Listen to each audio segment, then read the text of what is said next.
অর্থ, টাকা আমরা রোজগার করি, কিন্তু ঘর সংসারের খরচ চালিয়ে কজন টাকা জমিয়ে রেখে উঠতে পারি? আর অনেকেরই মুখে একটাই কথা, আয়ের থেকে ব্যয় বেশি। এই শিক্ষামূলক আলোচনায় আমি বাদল, বিডি লার্নিংয়ে আপনাদের স্বাগত। যারা নতুন দেখছেন এবং যারা এখনও পর্যন্ত চ্যানেলটা সাবস্ক্রাইব করেননি, অবশ্যই করবেন এবং ভিডিও ভালো লাগলে লাইক এবং শেয়ার করতে ভুলবেন না। আয় যখন আমাদের সীমিত আর ব্যয় এর কোনো হিসেব থাকে না, এই মতো অবস্থায় আমার মনে হয় নিজেকে প্রতিজ্ঞা করে নিতে হবে, কিছু টাকা জমিয়ে রাখতেই হবে। অল্প অল্প করে কিছু টাকা দৈনিক, সাপ্তাহিক বা মাসিক জমানোর প্রবণতা বা অভ্যাস করে উঠতেই হবে। আর এই টাকা যখন একটা ভালো অঙ্কে পৌঁছে যাবে, তখন দেখবেন নিজে থেকেই অভ্যাসে পরিণত হয়ে যেতে পারে।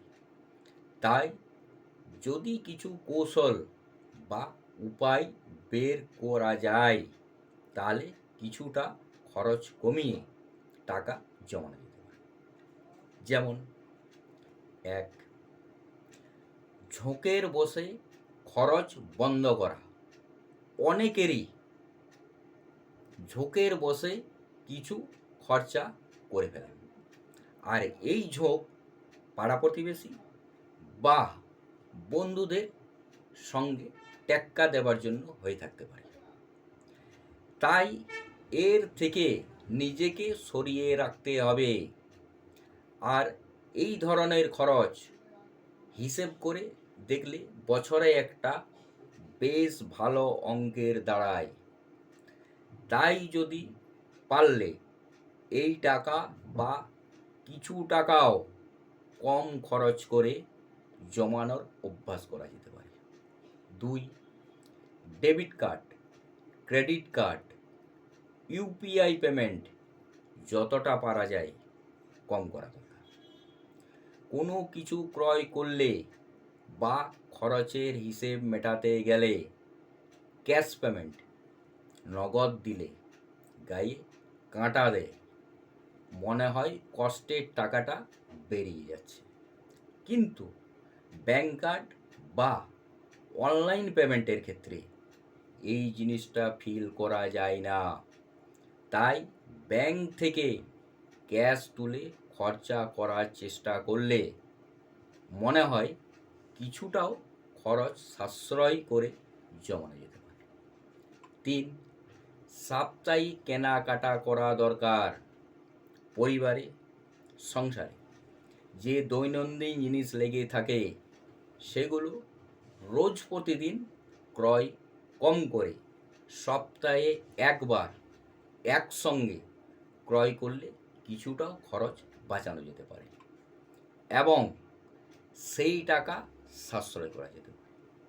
4, টাকা খরচের হিসেব রাখা দরকার।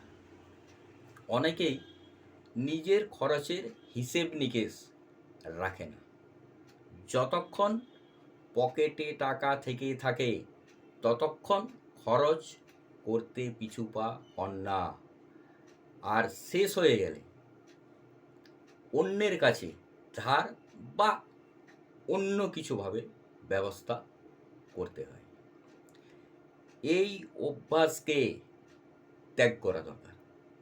হিসেব করে খরচা করলে কিছু টাকা সাশ্রয় করা যেতে পারে। 5, কল্পনা, অনুমান করা বাদ দিয়ে জমানো শুরু করা দরকার। অনেকেই শুধু কল্পনা বা অনুমান করে যায়, এই টাকা জমালে আজ এত টাকা হতো।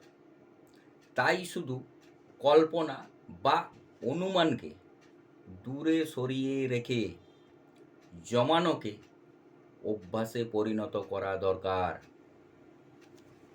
নমস্কার, সুস্থ থাকুন, ভালো থাকুন, দেখতে থাকুন বিডি লার্নিং।